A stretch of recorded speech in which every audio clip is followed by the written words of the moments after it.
Presiden nomor urut 3 Bapak Ganjar Pranowo.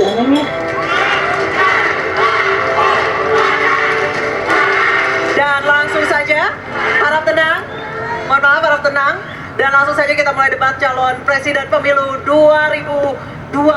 Dan pada sesi pertama kita akan mendengarkan visi misi dan program kerja masing-masing calon presiden 2024.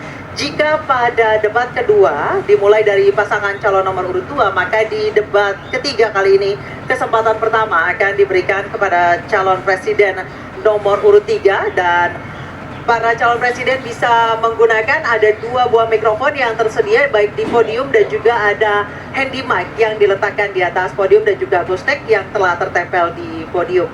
Untuk itu kami persilakan calon presiden nomor urut 3 Bapak Ganjar Pranowo menyampaikan visi misi dan program kerja. Kami persilakan Bapak untuk menuju ke podium. Dalam waktu 4 menit dimulai saat Bapak berbicara.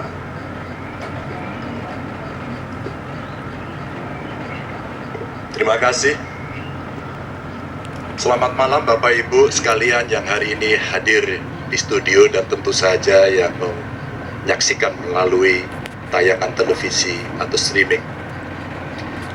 Kami membaca sekaligus mencatat persoalan luar negeri, pertahanan keamanan, dan tentu saja dari 3 ini kami akan menyampaikan poin per poin. Yang pertama terkait dengan politik luar negeri kita.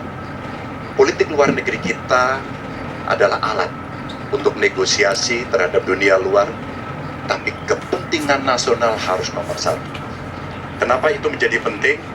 Karena kita mesti betul-betul bisa melakukan redefinisi terhadap politik luar negeri yang bebas aktif, yang disesuaikan dengan kondisi kekinian. Ini penting karena apa? Karena kita perlu untuk memilih, memilah, dan memprioritaskan yang menjadi kekuatan, keinginan dari bangsa dan negara ini. Rakyat butuh bekerja, rakyat butuh lapangan kerja lebih banyak, investasi harus lebih banyak.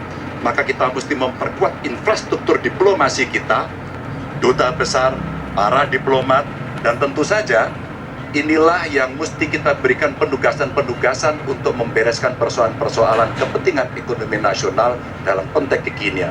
Dan tentu saja kita tidak pernah lupa, Indonesia selalu setia pada kesepakatan yang pernah diambil. Dekolonisasi yang dilakukan mendorong, meyakinkan kita semua untuk membebaskan seluruh bangsa tanpa boleh mengintervensi satu dengan yang lain. Dan inilah komitmen kita pada kemerdekaan Palestina yang kita dukung terus-menerus. Maka kalaulah kemudian itu kita kerjakan, beberapa problem krisis iklim barangkali akan kita selesaikan dengan membawa pola-pola diplomasi sesuai dengan kekinian yang diperlukan. Atau barangkali kepentingan UMKM yang mesti kita bawa ke dunia internasional seperti praktek yang pernah kami lakukan di Jawa Tengah.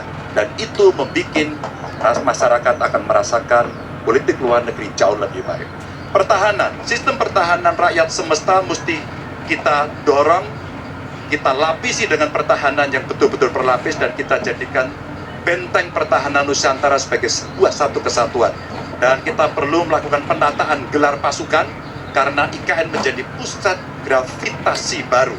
Dan ini bagian dari antisipasi terhadap tarung global antara Amerika Serikat dan Tiongkok. Untuk itulah pertahanan kita mesti masuk pada wilayah 5.0 dengan teknologi sakti, dengan rudal hipersonik, senjata cyber, sensor kuantum, dan sistem senjata otonom. Dan itu bisa dilakukan kalau anggaran dari Kemenhan itu 1-2% dari PDB, sehingga MEF kita akan bisa tercapai. Karena ini yang mengerikan, di 2024 saya khawatir ini tidak akan tercapai.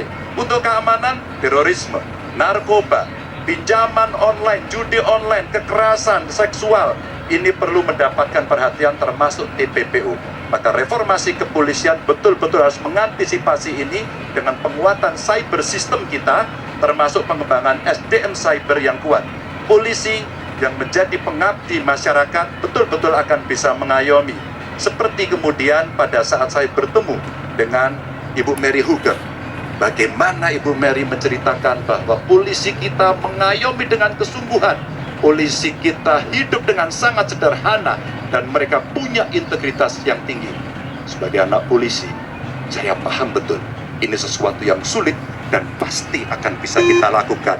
Dan tentu saja inilah capaian-capaian yang akan kita lakukan oleh Ganjar Mahfud. Bismillah, insya Allah kami siap.